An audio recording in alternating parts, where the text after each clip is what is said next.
So today on the podcast, we continue our series with another lost mini park, and this one is wildly different from anything we've looked at so far. In the late 1950s and early 1960s, Walt looked to mini parks as a way to bring Disneyland-style attractions to cities far from Disneyland. In part, air travel was simply too expensive for many American families to fly across country to visit Walt's Park in California. By the 1970s, with Disney World in Florida and with the 1978 Airline Deregulation Act, more families found economical access to one of the Disney resorts in America. Airlines could set their own fares, which quickly led to low-cost travel options. And with a Disney resort on both the East and West Coast, many families could even drive to the resort. In the late 1950s, for example, it would have taken a family about 45 hours to drive from New York to Disneyland.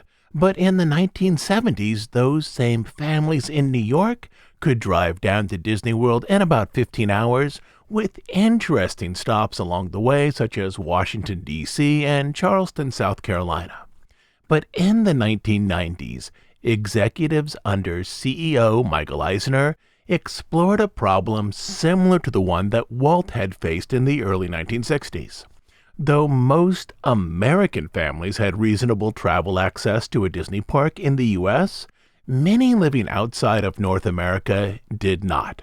At the start of the 1990s, Disney's only international park was in Tokyo, though Disney was then building a European resort just outside of Paris.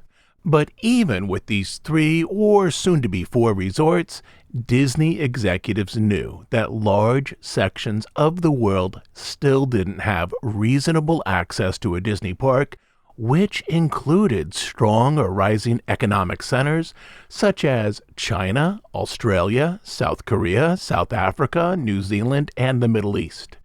Disney executives were aware that there was deep interest in international communities in visiting a Disney park, but few affordable ways to do so. And so, this was one of the questions with which Disney struggled during those years.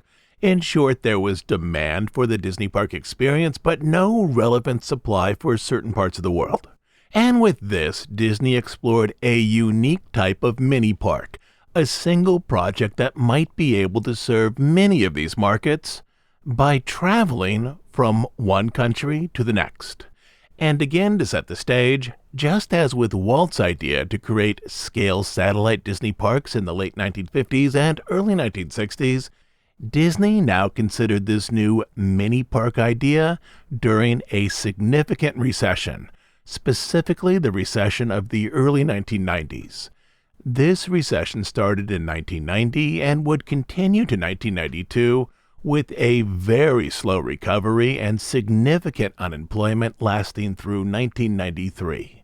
This recession was so significant that President George H.W. Bush saw the economy as one of the most serious issues for his re-election campaign in 1992. And somewhat surprisingly, that re-election bid of President Bush plays a small part in our story today. But the overall multi-decade trend for the Disney company was this.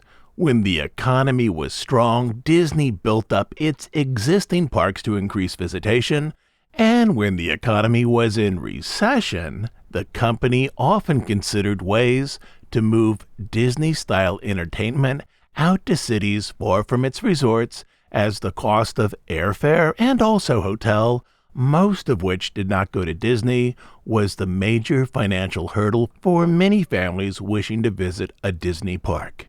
And that right here is where we begin our story today.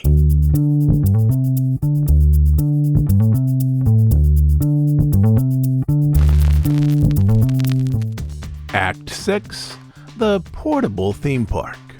In 1978, the U.S. deregulated the airline industry. This allowed carriers to increase the number of daily flights, which in turn lowered the cost of airfare.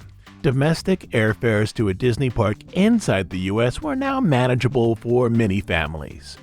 But even as domestic airfare was going down, Disney recognized that very few families could afford international airfare to visit a Disney park outside of their home country. Between the parks in California and Florida, most Americans lived within reasonable reach of a Disney park. In 1983, Disney opened up a park in Tokyo. 9 years later, when this story begins in 1992, Disney was finishing the Euro Disneyland Resort just outside Paris. Disney executives were aware that they now had or would soon have coverage in North America, East Asia, and Western Europe. But outside of those regions, there were billions of people who did not have reasonable access to a Disney theme park. Add into this the recession of the early 1990s, which meant the existing Disney theme parks saw even fewer international visitors. To put this in context, international travel grew each year from 1982 to 1990. Then, with the worldwide financial downturn, the number of international travelers fell in 1991. Overall, this was simply another version of the problem that Walt had explored during the twin recessions of the late 1950s and early 1960s. Only Walt's consideration was primarily focused on Americans who lived far from California. In the early 1990s, Disney's CEO, Michael Eisner, was now focused on potential guests who lived far from California, Florida, Paris, and Tokyo. The recession, Disney managers knew, only amplified an existing problem, particularly in terms of travel costs, which were the largest financial factor when most families considered planning a Disney vacation that involved international airfare. This issue remained in play year after year, but was more significant during a period of poor or uncertain economic outlook.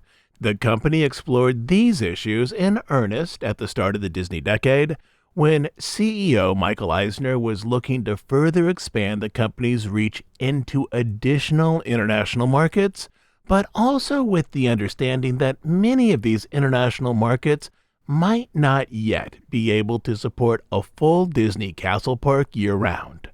Disney started by looking at possible locations across the globe for a fifth resort, but then narrowed those down to locations largely focused around the Pacific. Among other locations, Disney was thinking of Australia, New Zealand, the Middle East, China, Africa, and even Hong Kong, as Disney had yet to build a park there. One solution to this problem was not to consider how Disney could scale down its castle parks to regional projects, but rather to explore how a regional park might be able to move from country to country, spending a few months in each location like a traveling carnival. But the concept of a traveling carnival with a Disney theme was unappealing. Then that idea began to evolve.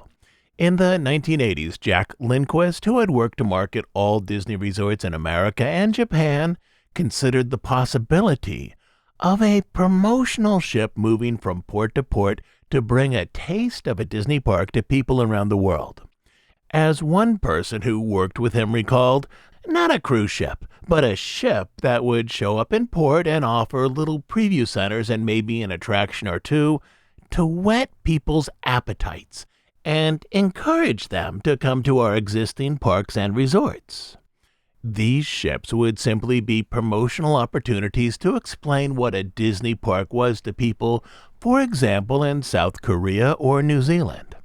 These were never designed or built, but the general concept stayed with one Disney executive, namely Jim Cora.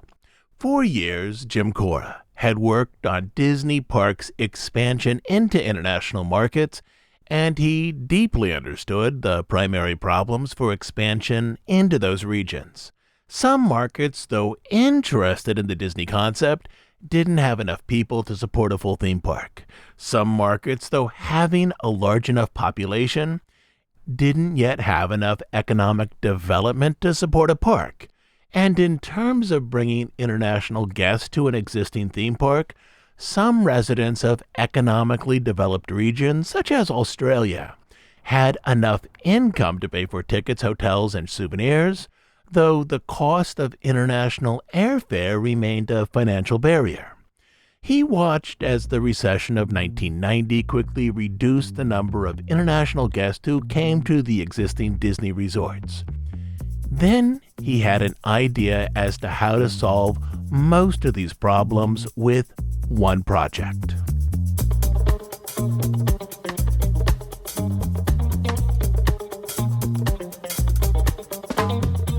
In the early 1990s, almost surely the first half of 1992, as the Euro Disneyland project was moving towards completion, Jim Cora happened to be seated next to a Navy admiral at a fundraising event. The admiral made a joke about how many ships built either for World War II or for Korea would soon need to be retired due to their age. "You know," the admiral said, "I have an extra aircraft carrier. You have to put a theme park on top of it." It was nothing more than a small bit of conversation over a meal. Cora likely assumed that this idea was almost surely tied to a topic that was then being discussed in military circles, specifically how the military could raise funds during the recession by selling off or leasing equipment it no longer needed. Here's what Cora did not know, and why the admiral so quickly thought of a theme park for a retired ship. The Navy had recently considered this exact concept, only not with Disney.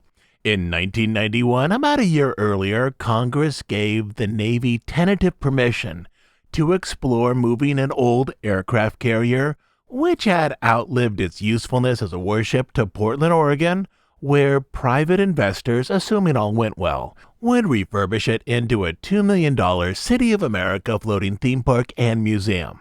It would include restaurants, space for art shows, a theater for a movie about American history, and an extensive audio tour of American history with engaging exhibits.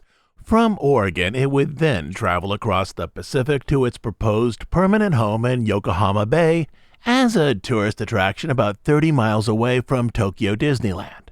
The proposal fell apart for many reasons, but largely due to the Japanese attack on Pearl Harbor back in 1942, when Japanese planes sunk aircraft carriers nearly identical to the one they now wanted to repurpose as a theme park stationed in Japan. U.S. Senator Duncan L. Hunter told his fellow politicians, "If the Japanese want an aircraft carrier, let them dredge Pearl Harbor." The American Legion, equally offended, called the proposal an insult and an affront to all Americans who served in the Pacific in World War II. The aircraft carrier, once considered for the Japanese-based theme park about American history, was eventually sold for scrap. But clearly this concept stayed with the admiral. The idea of a floating theme park also intrigued Cora, as this might be a way for Disney to effectively enter those markets that couldn't support a full resort. From Cora's perspective, this was essentially an expansion of the traveling preview center concept once proposed by Jack Lindquist, only in this version the ship wouldn't be a preview center with a sample ride or two. Rather, it would be a full theme park, arranged into various decks of an older military ship, such as an aircraft carrier. Not long after this dinner, Cora asked people who worked for Disney if they knew much about ships. At this point, Disney had not yet started the Disney Cruise Line. In the early 1990s, Disney simply licensed its characters out to Premier Cruise Line and its line of Big Red boats, which cruised with Disney characters from Port Canaveral out into the Bahamas. Disney sold week-long packages which coupled together 3 or 4 days of sailing on a Big Red boat with a 3 or 4 day stay at Disney World.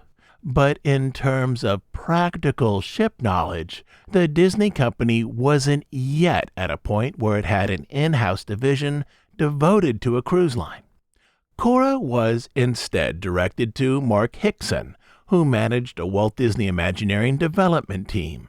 Hickson had grown up in the Bellflower and Long Beach areas, a short drive from Disneyland, and from a young age had been deeply familiar with the park. Before his work with Disney, Hickson had about a dozen years' experience in shipbuilding. Cora explained his idea that Disney take a retired aircraft carrier and convert the vessel into a floating theme park that could move from port to port from city to city.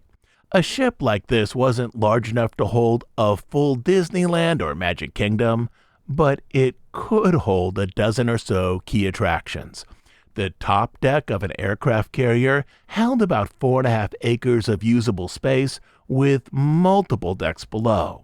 The project would be something similar to that multi-story, never-built indoor theme park that Walt himself had once imagined for St. Louis.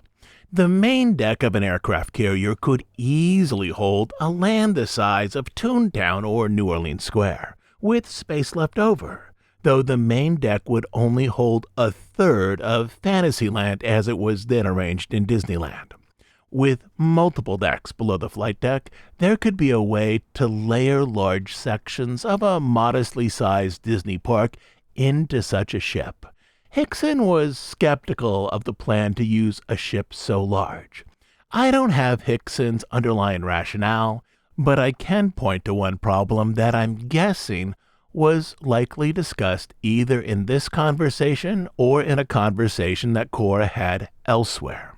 Aircraft carriers, due to their size, need deep-water ports with very large docks. That likely would have proved problematic in terms of placing this floating theme park in harbors near some desirable cities such as Taipei. Hickson at some point explained that it would be more feasible to have a smaller ship, like an older cargo ship or a cruise liner. This was likely a short, informative conversation with minimal immediate follow-up. In terms of following the paperwork, it seems that Cora and his team quickly amended their plans. There is clearly a revised request to the Navy to explore smaller warships, specifically destroyers. A typical aircraft carrier was a little over 1,000 feet in length, while the destroyer, still a massive warship, was roughly half that, at about 550 feet in length, with a total of 7 to 9 decks. This request to the Navy quickly rose up the chain of command into other branches of the federal government as a possible partnership between the Navy and Disney. In terms of monetizing large surplus, some officials thought this might cast the government in a positive light. In the summer of 1992, discussions with the U.S. government at least got to the point where high-level advisors to President George H.W. Bush thought that an arrangement with Disney might show the American people that the government, during these tough economic times, was exploring novel ways to increase its revenue outside of taxes. The transcript of one of these high-level meetings, released in August 1992, revealed that a presidential team was, and here I will quote, considering leasing a couple of Navy destroyers to Walt Disney Company, which would turn them into the world's first floating theme park. Almost surely one of the destroyers would be used for the floating theme park, the other for traveling cast members, support staff, and various structures such as ticket booths to be placed at each dock. The ticket booths, along with themed shipping containers, could be offloaded at each port to make an entrance plaza on the dock, complete with souvenir shops and a couple of quick-service food counters. At this point, there are gaps in the paperwork which were caused largely by 3 factors. First, a disappointing opening with Euro Disneyland produced a range of problems. Disney was expecting daily attendance at Euro Disneyland to be around 60,000 people, but typically it was between 25 and 30,000. Attendance was so low that Disney would be forced to shutter one of its on-site hotels during the resort's first holiday season, with the resort taking on a significant overall loss. As with Tokyo, Jim Cora wanted to stay with the new resort for months after its opening before focusing on other projects. Only in contrast to the smooth success of Tokyo Disneyland, Euro Disneyland had a long list of problems in its early months. 1,000 cast members quit in the first 9 weeks. Of those guests who did come to the resort, there was a lack of guest spending due to both the recession and an unfavorable exchange rate. Finally, the French press tended to showcase problems with the resort as an example of poor business practices with American companies. The press also tended to blame Disney for the commercialization of European fairy tales. Second, Jim Cora returned to California in the fall of 1992, where his attention was focused on plans for a tentative second gate at Tokyo Disneyland. These discussions were more important than the unique idea of a floating theme park and likely delayed further discussions about a Disney park that could move from country to country. And third, Cora's ongoing health problems. While working on Euro Disneyland, Cora had emergency surgery to repair life-threatening blocked arteries on one of his legs, a procedure from which he did not fully recover before returning to the job site 3 weeks later. And then at the end of 1992, while discussing plans for Tokyo, Cora had a heart attack, which required quintuple bypass surgery. The following month, his father also had bypass surgery. These elements together stalled out discussions on that floating theme park in 1992, and well into 1993, the project wouldn't begin moving forward again until October or November of 1993.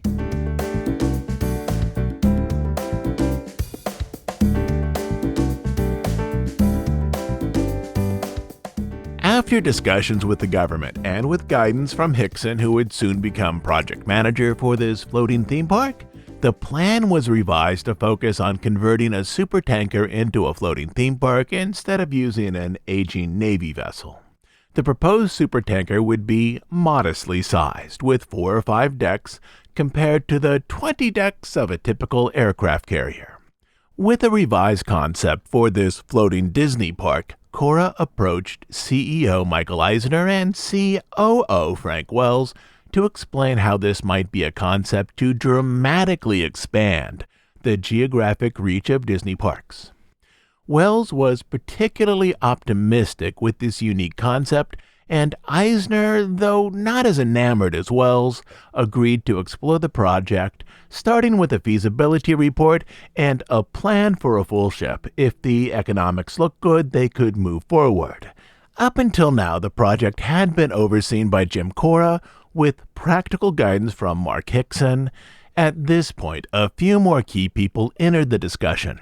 WDI designers and project managers Jan Serkis and Bruce Gordon, as well as theme park economist Buzz Price.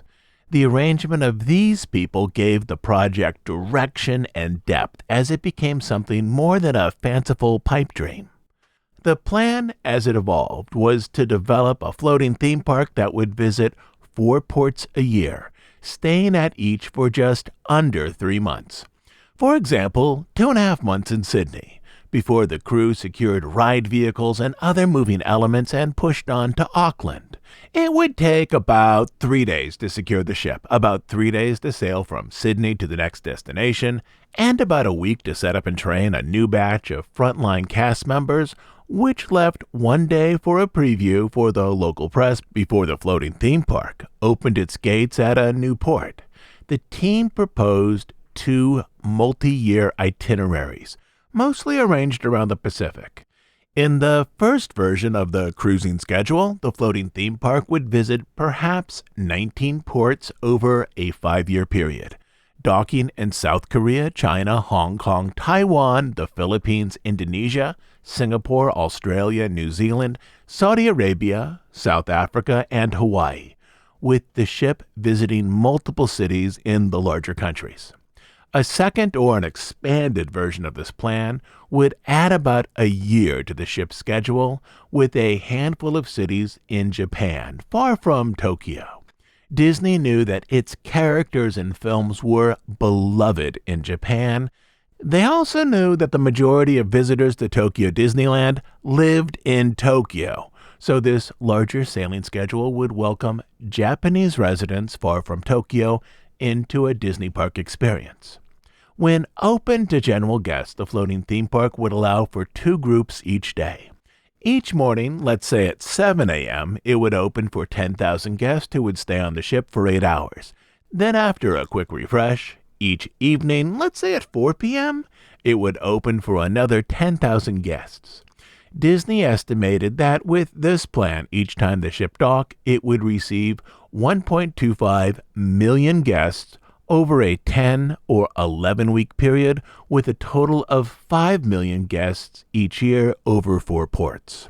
Though the ship would have 1 table service restaurant, Disney assumed most guests, due to the 8-hour limit, would enjoy food from a range of counter service locations.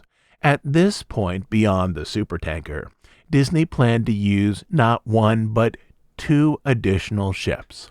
A small ship that traveled with the supertanker so that further out on the water each night, Disney had a platform far from crowds to shoot off fireworks. And second, likely a smaller converted cruise ship that would be home to the permanent cast members, a place away from the noise and excitement of the supertanker. At this point, planning moved in 2 directions. An economics team who would explore the feasibility of the project, and an Imagineering design team who arranged a plan to place representative elements of a Disney park onto the 4 or 5 decks of a supertanker. The economic team, overseen by Buzz Price, investigated the real-world possibilities of placing a floating theme park in the proposed list of cities. They assumed that an 8-hour ticket to the ship would cost, on average, $31 per person. This was nearly identical to ticket prices at Disneyland, which in 1993 were $30 per adult, projected to rise the next year to $31. The first order of business was to evaluate proposed ports to see if there were at least enough people interested and willing to spend $31 to enter Disney's floating theme park. The estimated number of days in which the ship was open at each port was 77. With 2 groups of 10,000 guests per day, Buzz Price understood that he'd need to determine if there were roughly 1.25 to 1.5 million people in the area who would spend $31 to visit the ship. His team also needed to make sure that the proposed ports had adequate infrastructure to support 20,000 guests per day, including roads, public transportation leading to the port, as well as sufficient parking nearby. The team would examine how easily Disney might hire temporary cast members from each host city to help run the park once the ship was in port. That small converted cruise ship would carry permanent cast members from port to port, which would include those working as managers, leads, costume and wardrobe supervisors, and in maintenance, but frontline cast members selling tickets, working operations and janitorial, and handling food service would be hired in each host city a few weeks before the ship got there. Lastly, the economic team was charged with identifying likely unique and variable costs, such as docking and hosting fees, along with any corporate sponsors, government subsidies, or discounts that might financially support this project. Lastly, the team was told, and here I will again quote, "All contacts must be made without attributing this inquiry to the Walt Disney Company in any way." Essentially, Disney did not want anyone outside of its international, design, and economic teams to know about the novel idea they were exploring. In terms of the design team, they mostly explored this idea in-house. But as WDI had limited knowledge of ship design, they also brought in an unusual consultant. As a company, for decades, Disney has had a strong preference to work with professionals with whom they have successfully explored previous projects. In California, Disney hadn't built a large ship in years, So they brought in the last person who had developed and built a large Disney ship in state, namely Ray Wallace, who 35 years earlier, back in 1958, had built the sailing ship Columbia. In 1993, he was 75 years old, though his firm, Ray Wallace Special Productions, had also received multiple contracts to refurbish ships on the rivers of America.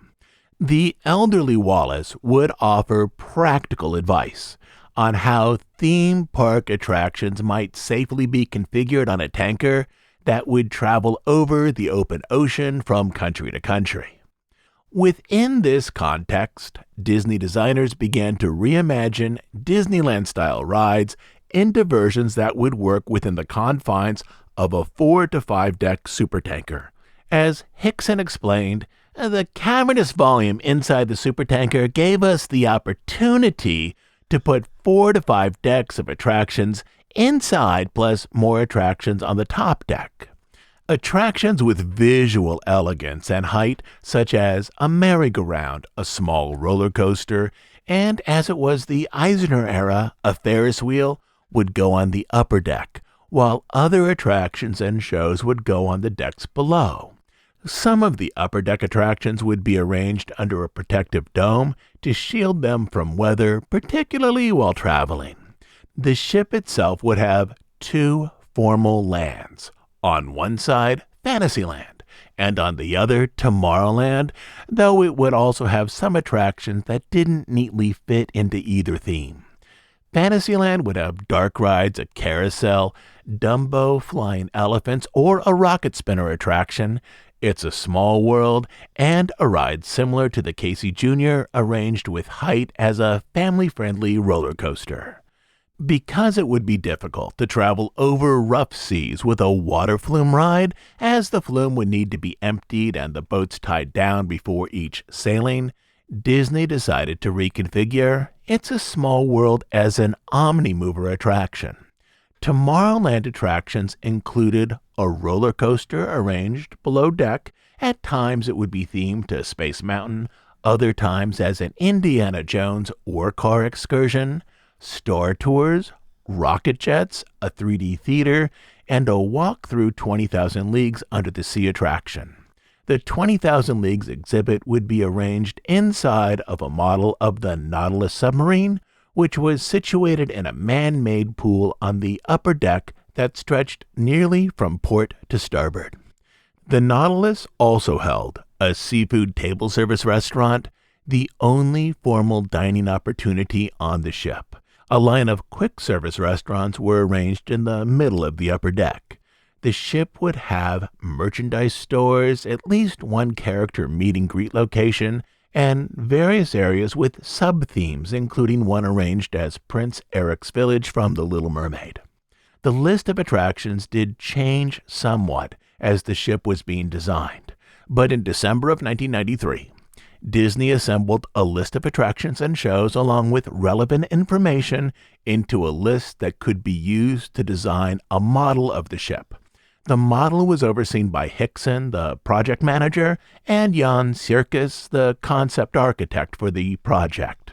In this list, there is a clear preference for recent Disney films, as populations at some of the proposed docks, such as those in China, would be far less familiar with classic Disney features released before the 1980s, as they weren't released inside of China. The 18 rides and attractions in that list are as followed, broken down likely by theme. Those relating more to a Fantasyland theme include a dark ride based on Aladdin, a dark ride based on The Little Mermaid with hanging vehicles similar to Peter Pan's flight, a dark ride based on Roger Rabbit similar to Cartoon Spin at Disneyland, a carousel themed to The Little Mermaid, a theater for a live Beauty and the Beast stage show likely similar to the one at MGM Studios, a Mickey meet and greet area, a Small World as an Omnimover attraction, a Toontown-themed playground which would include Mickey's house, a powered train coaster for kids similar to Casey Jr., with the theme yet to be determined, likely from a movie far more recent than Dumbo, and a second theater for 3D entertainment. Muppet Vision was considered for this location. The ship would not have a traditional castle, but it would have a raised facade for It's a Small World, which would serve as the ship's main visual icon, much like the elegant facade used with the Disneyland version of the ride. The facade would rise above the Fantasyland portion of the ship. And then those rides and attractions relating more to a Tomorrowland theme. Star Tours with 3 ride bays. Nemo's Lab from 20,000 Leagues. A 20,000 Leagues Nautilus walkthrough. An Orbitron rocket spinner ride on the upper deck. A Skyway ride that would run the length of the ship and back, though this idea seems to have been dropped during later planning. A Ferris wheel, an Indiana Jones dark ride, an Indiana Jones Temple of Peril Wild Mouse coaster arranged indoors with guests traveling in runaway ore cars. Golden statues of twin serpents would guard the entrance to this attraction. Just as on the Fantasyland side of the ship, where the Small World facade rose like a castle to create a visual marquee, the Tomorrowland side would feature the Ferris wheel and the rocket spinner Orbitron as their area icons, giving that side of the deck decorative height as well. With 10,000 guests in the park at a time, the estimated overall operational capacity was just over 15,000 visits to attractions experienced per hour. That meant on average a guest could experience 1.5 attraction each hour, or 12 of the proposed 18 attractions in an 8-hour day. So guests could either pick or choose what they most wanted to experience, or, and this was almost surely discussed, come back for a second visit to complete the park. Though guests, on average, would be able to experience 1.5 attractions per hour if guests focused on the most popular attractions, that average could quickly go down. Among those attractions with the longest projected queue times, both at 45 minutes, were Star Tours and the Indiana Jones and the Temple of Peril coaster. With the queue time, the pre-show time, and the ride time, those attractions were projected to take about an hour each, while some other attractions, such as the Toontown Playground, were projected to have no wait times at all. As mentioned, Disney would have at least 2 additional ships, one ship that traveled with the supertankers so that further out on the water at night, Disney had a platform to shoot off fireworks, and another, again a likely converted cruise ship that would be home to the permanent cast members. This ship would move from port to port with some cast members living on it. Other frontline cast members, as mentioned, would be hired in each port to sell tickets, work food service, and load rides. In practice, an employment and training team would arrive at each port a couple weeks before the ship, hire locals for various jobs, and train them, so when the ship arrived, after a few days of on-deck training, everything would be ready to go. The locals would also speak the languages of the region, which would be extremely helpful. After about 2.5 months, the ship would close up, secure attractions for travel, and then move to a new city and start the process all over. In terms of those working with the feasibility report, economists under Buzz Price were asked to start work on this project early in January 1994 and finish by the first week of February. At roughly the same time, a model was finished of the proposed ship, complete with ride layouts arranged into various decks. Not long after this, though, interest in the project began to wane. During the period in which the Disney floating theme park was explored, the company saw meaningful changes on other fronts. The Disney partnership with Premier Cruise Line and its Big Red Boats continued into the early months of 1994. But Disney and Premier, negotiating late in 1993, didn't renew their contract. Some have speculated that due to its success, Disney raised the licensing fee for renewal beyond what Premier was willing to pay. Starting in April 1994, Premiere would partner with Warner Brothers to present the Looney Tunes characters on board, leaving Disney with the rights to use its characters elsewhere. For a while, Disney negotiated with both Carnival and Royal Caribbean about a possible partnership to place Disney characters on their ships, but neither set of talks produced the deal, reportedly because the licensing fee was too high. In the first 2 months of 1994, exactly during the same period that economists were penciling out a feasibility study for the floating theme park, executives from the Disney Development Company, or the DDC, were in Norway, exploring their options to order ships and start a cruise line of their own. In February 1994, during the last 2 months of the Premier Cruise Line partnership, and after negotiations failed, a Disney official confirmed that they were exploring the possibility of a Disney-owned cruise line, but no money has been committed to building ships. Another blow to the project was the death of company COO Frank Wells, who had been more supportive of it than CEO Michael Eisner. Wells died in a helicopter crash on April 3, 1994. With his passing, support inside the executive suite for the floating theme park project began to fall.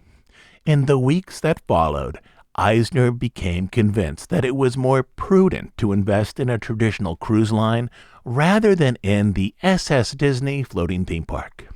On May 3rd, exactly 1 month after Frank Wells died, Disney announced that it would order ships and begin its own cruise line, with Arthur Rodney, previously president of Princess Cruises, overseeing it. They planned to have their first ship finished by 1998.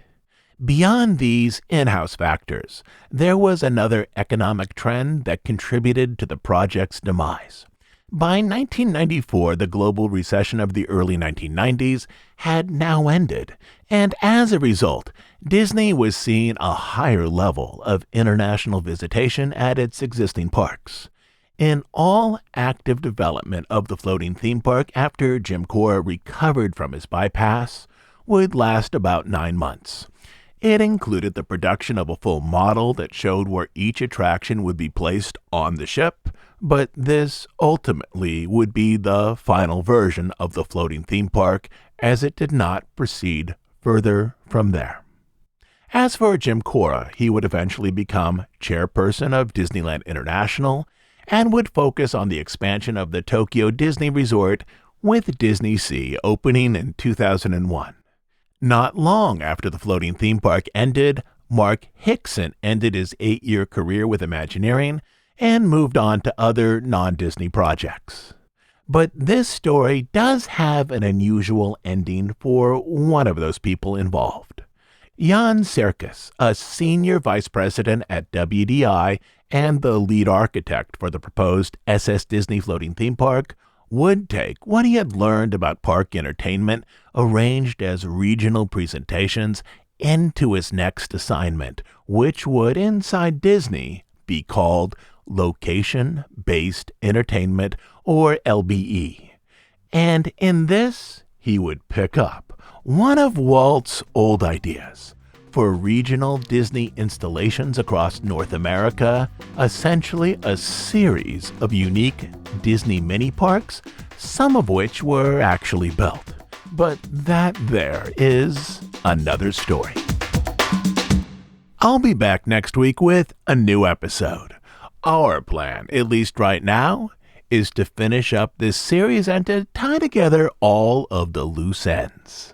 Lastly, as you know, we're an ad-free, listener-supported podcast. We do just 2 things: deep dives on stories related to the history of the Disney studio and the parks, and news and analysis of current events as they relate to the Disney company.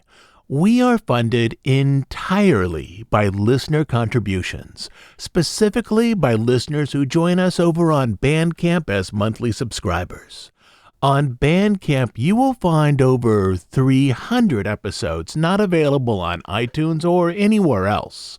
But the best reason to join us there is to support the work we do here And to make sure that this podcast continues to exist, you can support us by becoming a monthly subscriber at dhipodcast.bandcamp.com. I'll also leave a link down in our show notes. So, until next Sunday, this is Todd James Pierce.